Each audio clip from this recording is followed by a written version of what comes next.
Hey, what's up, everybody? We have a new YouTube channel. Make sure you subscribe right now. Leave a comment on the video. Share it with your friends. It's also a podcast, 3 and Out, wherever you listen with me, John Middlekauff, Apple, Spotify. We have you covered, as well as thevolume.com. We have merch. Check out. I got 3 and Out hats right now. Thevolume.com. Search the podcast. Buy some merch. Okay, Super Bowl week is here.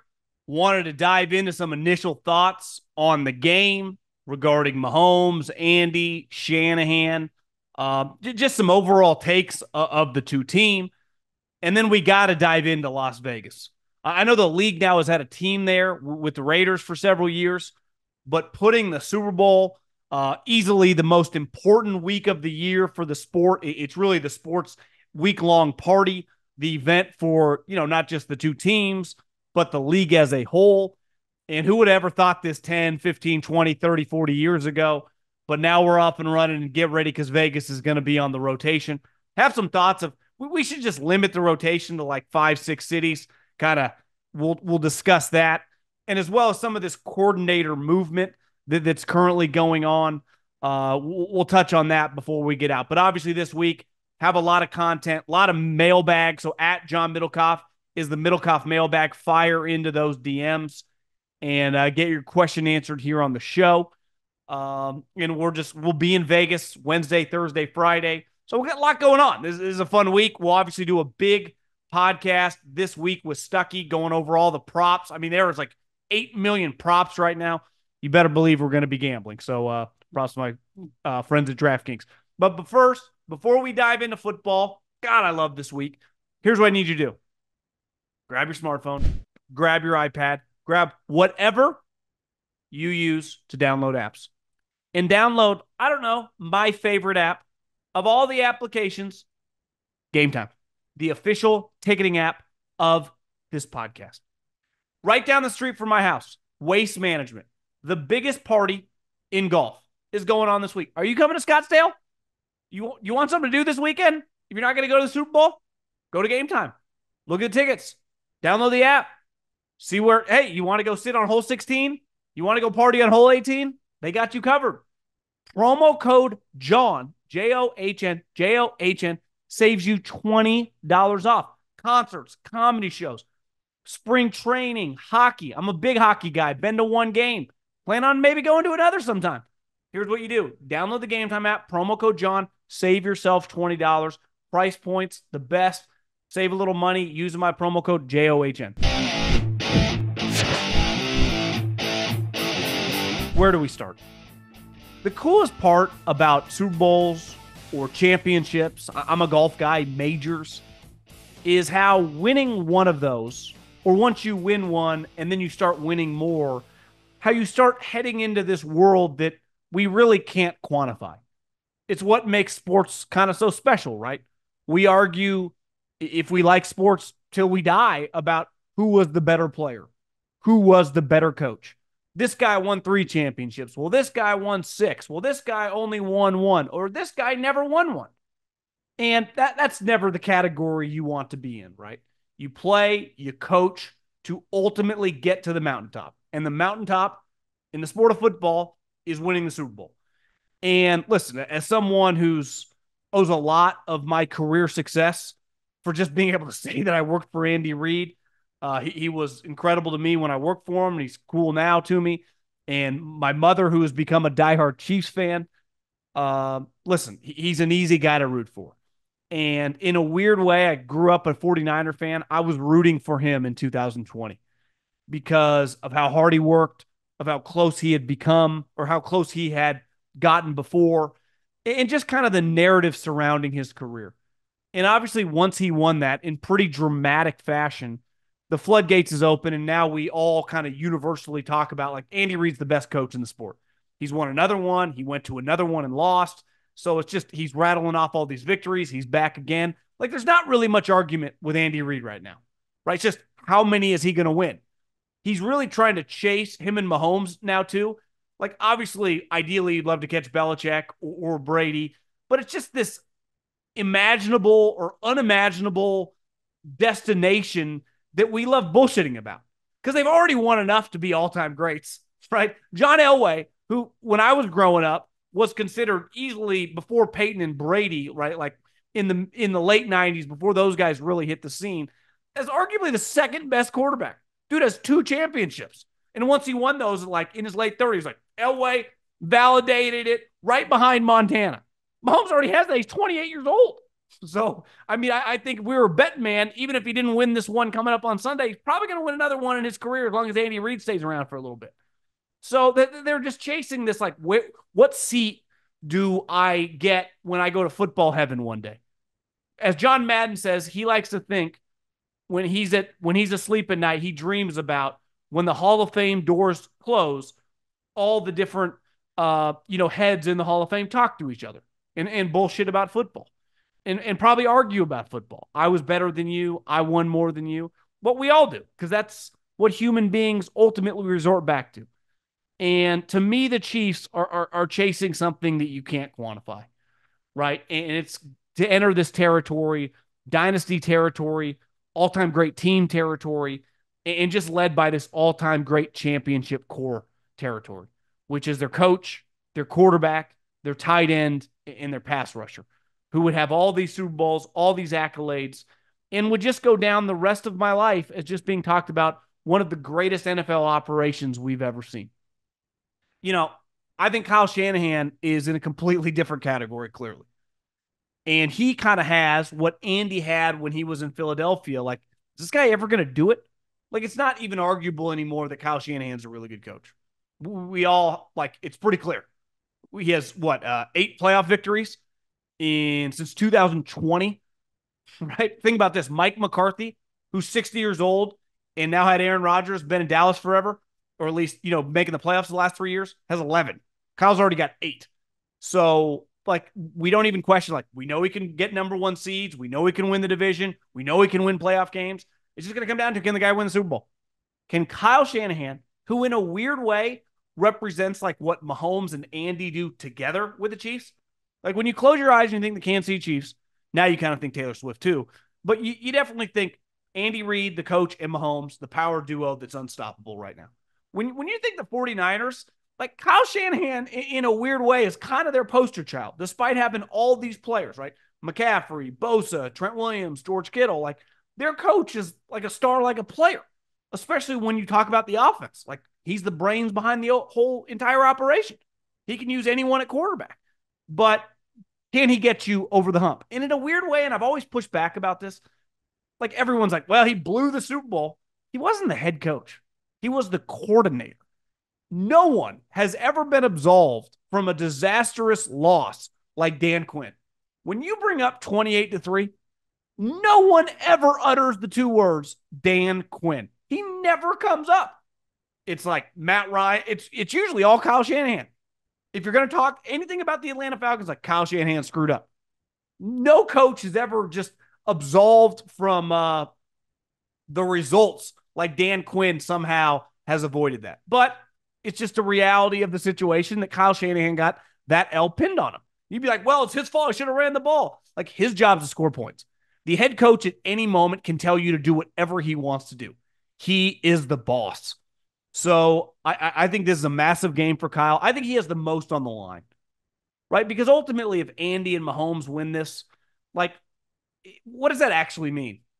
They're champions again? Like I said, it's very, very hard to quantify this world they're going into. Whether Michael Jordan had won another one or had only won 5, he was already in this world of just fucking all-time greatness. I think in a weird way, Mahomes and Andy and Kelsey, they're already kind of there. They're beating the shit out of everybody constantly. Now, obviously, having more Super Bowls never hurts, but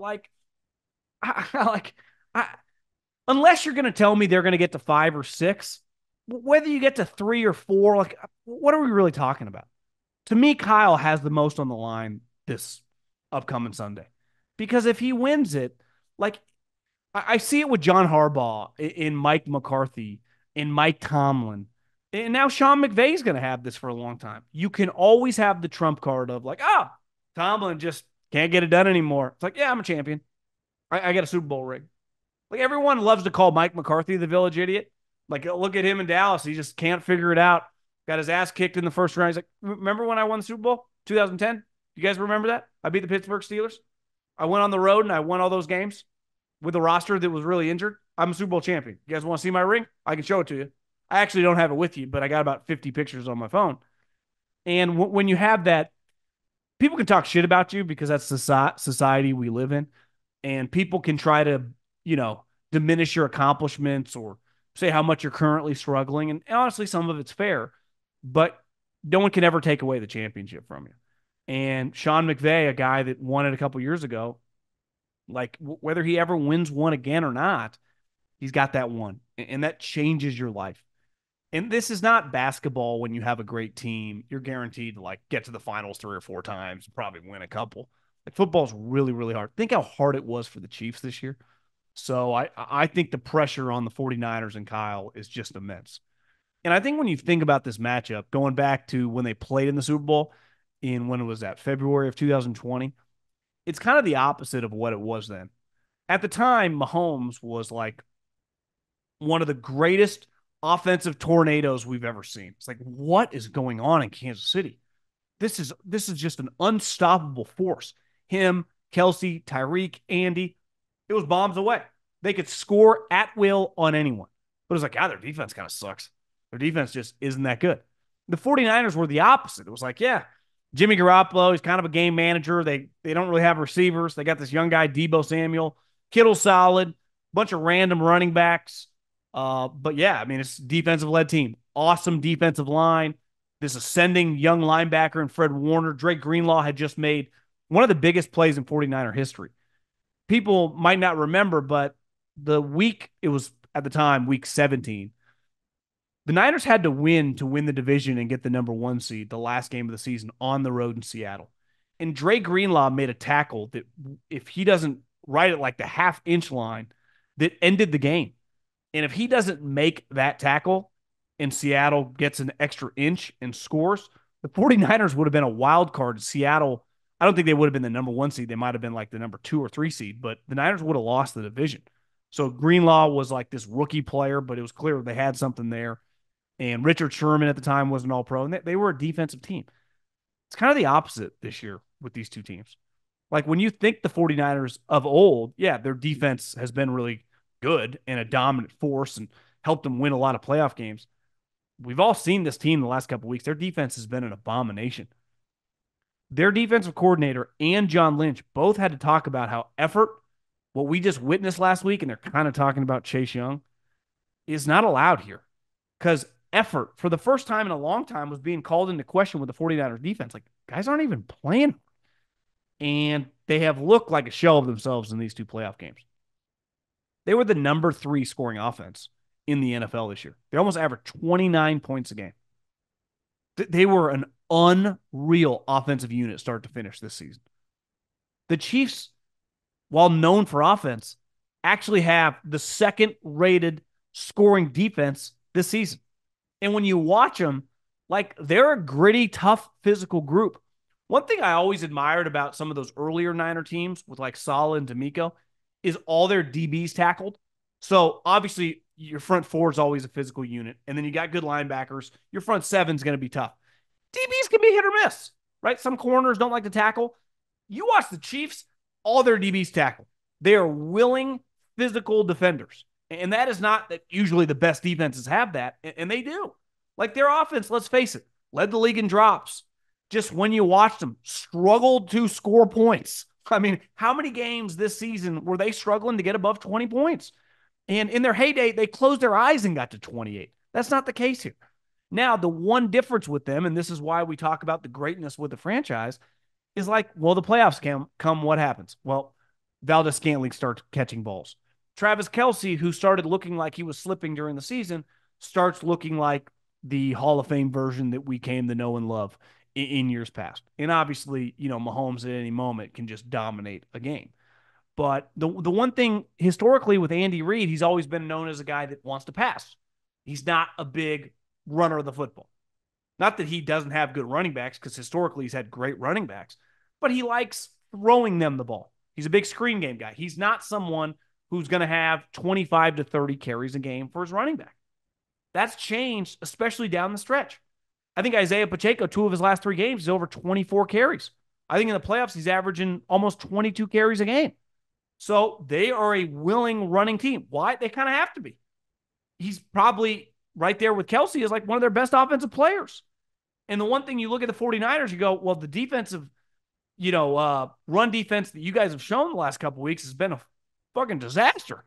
So I would imagine Andy is going to run the ball, which is something you would have said years ago, like, gosh, bombs away. Well, that's not really how he has to play right now. So that's a huge matchup that we're going to see how it plays out, because the 49ers, when they're humming, they score a lot of points.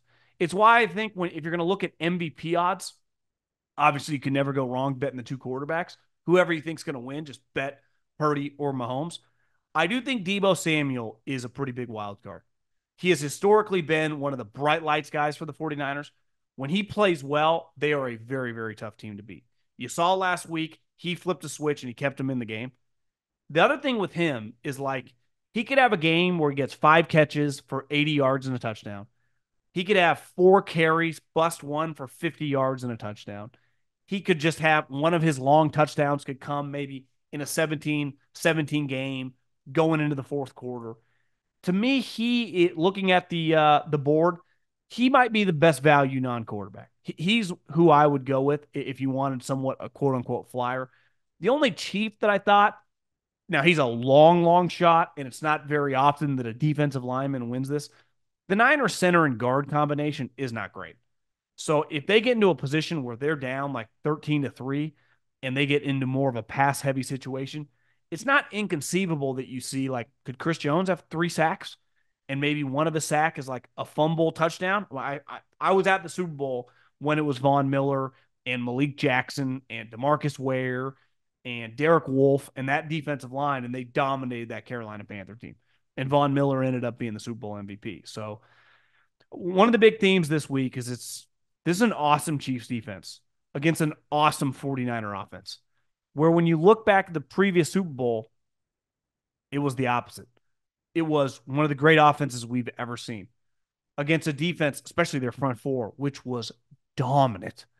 And even the rest, I mean, Fred Warner wasn't quite established as an elite guy yet, but he was pretty damn good. And they had Richard Sherman at corner, who was an all-pro that year. So I think it's going to be something to be said all week. I would expect both these two teams. This is not a big fuck-around operation, either squad. I know them closely pretty well. So I would expect there's not a lot of back and forth going on. This is going to be a pretty serious week for everyone involved. And like I said, I just think there's more on the line, given that, like, can this franchise actually win a Super Bowl with kind of this nucleus with the 49ers? Looking for a super offer for Super Bowl 58? DraftKings Sportsbook has you covered. New customers can bet on the big game and turn $5 into $200 instantly in bonus bets. Download the DraftKings Sportsbook app now and use code JOHN. New customers can bet $5 and get $200 instantly in bonus bets. Only on DraftKings Sportsbook, an official sports betting partner of Super Bowl 58, with code JOHN. John, the crown is yours.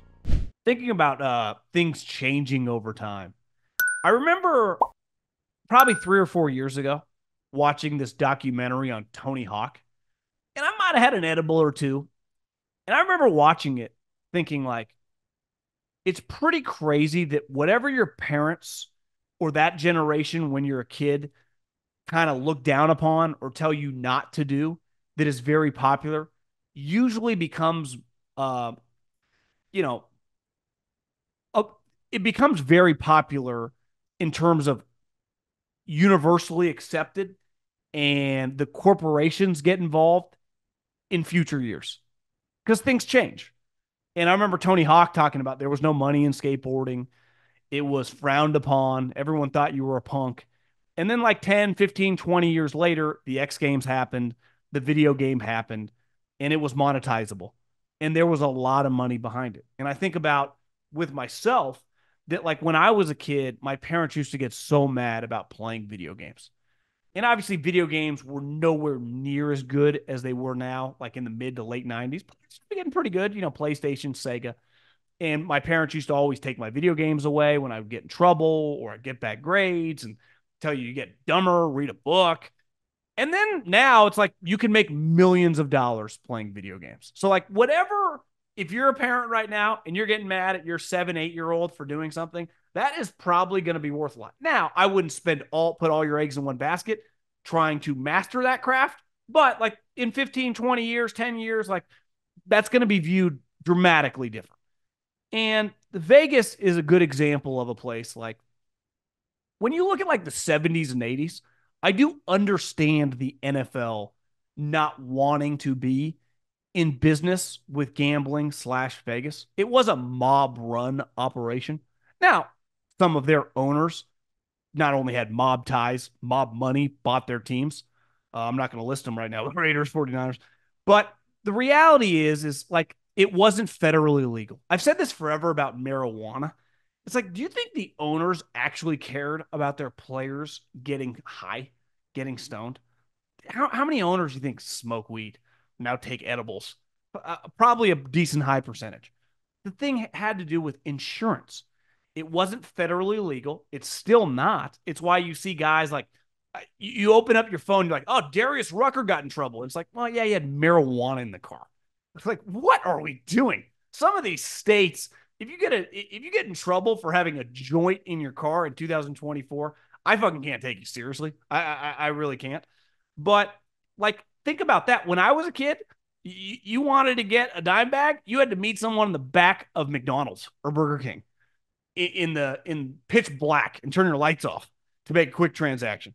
Now you got an app, you press a button, it shows up to your house, and you hand them your credit card. And I think Vegas is a great example. Like Vegas, 70s, 80s, more of a negative connotation around it. Now it's run by Fortune 500 companies. It's corporate. Gambling, a little like weed, more state legal, but eventually it's going to be federally legal. Sports gambling, that is. And the NFL completely pivoted immediately because I don't actually think that story about Tony Romo not being able to do the fantasy football. Do I think the NFL really cared that much? I just don't think they just had a zero tolerance policy. Now they have a 100% tolerance policy. In Vegas, like the Raiders moving there changed that franchise, right? Oakland lost 5 teams, or excuse me, 3 teams in 5 years. And in 2024, it'd be the last place any of the major leagues would ever put a team. And Vegas would easily be one of the first. It's why I would imagine over the next decade, they have a football team, they have a hockey team, they will have an NBA team, and they're going to have a baseball team, as they should, right? So you look at Vegas, it's corporate run. So what is the NFL in bed with? Corporations. That's what this week is all about. I've got to go to a Super Bowl, that Super Bowl that was at Levi Stadium. It's just a corporate environment. If you're a fan of a team, you are and it's in the playoffs, even if it's on the road, you're better off going to one of the playoff games than the Super Bowl, just in terms of the environment and obviously the price point. Because like the Super Bowl is weird. You get a lot of people that the NFL's in business with a lot of different people, right? Accounting firms, alcohol companies, gambling companies, you name it. I mean, every different category in capitalism, like they try to be in business with. And that's what this week is about, taking care of those people. So the amount of actual fans for the team is a tiny, tiny percentage. I mean, one of the reasons that the Super Bowl tickets right now are so expensive is because I'm pretty sure that Vegas, this stadium, might be the smallest in the National Football League. So the inventory just in general is really low. There aren't that many tickets available. And most of them go out to the corporations. The reason I went to the Super Bowl, whatever, in 2016 was because I went with a corporate account. It's not like I had access to the tickets. And listen, this Vegas thing, this is a city that's going to be on a constant loop. The Super Bowl is about one big party. You could argue that they should cut it to like, now, one thing the league tries to do is when you build a new stadium, they give you the Super Bowl, right? Dallas got a new stadium, got the Super Bowl. Minnesota got a new stadium, they got the Super Bowl. Atlanta got a new stadium, they got the Super Bowl. Now, you can put Atlanta on the rotation. I'm not the biggest Atlanta guy. Personally, I think I would just go LA, Vegas, Scottsdale, New Orleans, Miami. If you just told me that was the Super Bowl loop, I don't think anyone would complain. And you could say historically, that's kind of where, especially in Scottsdale, New Orleans, and Miami, have always been in the Super Bowl loop. I do think Vegas is going to enter the chat on that one because this week I'm going Wednesday, Thursday, and Friday is going to be a fascinating case study because there aren't really rules in Vegas, just like there aren't really rules in New Orleans. There aren't really rules in Miami. This is a week long party, and you need a place that where nothing closes and anything goes, and is a fun place for all these people that live, in Wisconsin or Seattle or New York to kind of get away. And I think Vegas, it is a hit. I've been going to Vegas for 20 plus years. I love to gamble. I've been gambling pretty consistently since I was probably 15, 16 years old, sneaking into Cash Creek Indian Casino about 45 minutes away from where I grew up. It's my biggest pushback with a lot of people as gambling has become legal in this world of kind of, all these sports media people, pushes like you wouldn't gamble $5 if your life depended on it. Most of the sports media is like scared of their own shadow.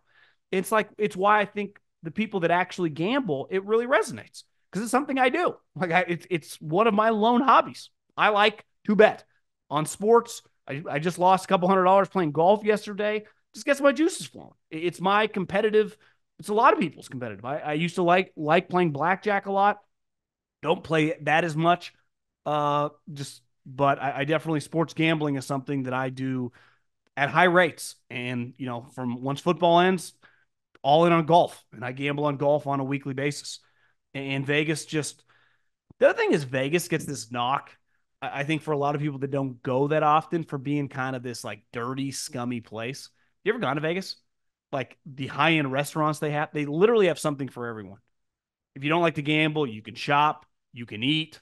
The spas are incredible. I mean, I literally just go to gamble, eat, and stay at a nice hotel that has a nice gym and spa where I can work out and take saunas and steam rooms. I mean, that's kind of the rotation. I could stay there forever because I like how cold the casinos are. Don't even need to go outside.